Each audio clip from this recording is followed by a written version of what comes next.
അതായത് ടോമേ, നീ നിന്റെ ഇഷ്ടത്തിന് ഒരു പെൺകുട്ടിയെ കണ്ടെത്തി കല്യാണം കഴിച്ചു. പക്ഷേ അവളോട്ട് നിനക്ക് പൊരുത്തപ്പെട്ട് മുന്നോട്ട് പോകാൻ പറ്റിയില്ല.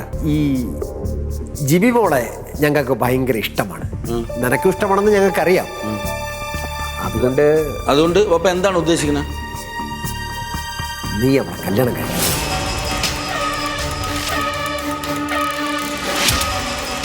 പപ്പ എന്തോന്നൊക്കെ പപ്പ എൻ്റെ അടുത്ത് പറയണത്? നിങ്ങൾ എന്തുട്ട മനുഷ്യ, അവര് നല്ല കൂട്ടുകാരാന്ന് ഞാൻ എത്ര പ്രാവശ്യം പറഞ്ഞ നിങ്ങളോട്.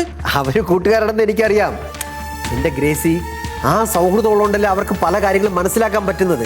ഈ പല കാര്യങ്ങളും മനസ്സിലാക്കുന്നതാണ് ജീവിതത്തിലെ ഏറ്റവും വലിയ സന്തോഷം എന്ന് പറയുന്നത്.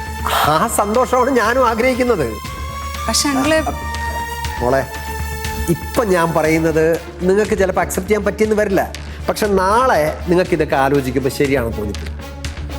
ജിബി മോൾ ഇടയ്ക്കിടയ്ക്ക് ഇവിടെ വരുമ്പോഴും ഇവനോട്ട് സംസാരിക്കുമ്പോഴും ഒക്കെ എൻ്റെ മനസ്സിൽ തോന്നിയൊരു ആഗ്രഹമാണ്. അതാണ് ഞാൻ പറഞ്ഞത്.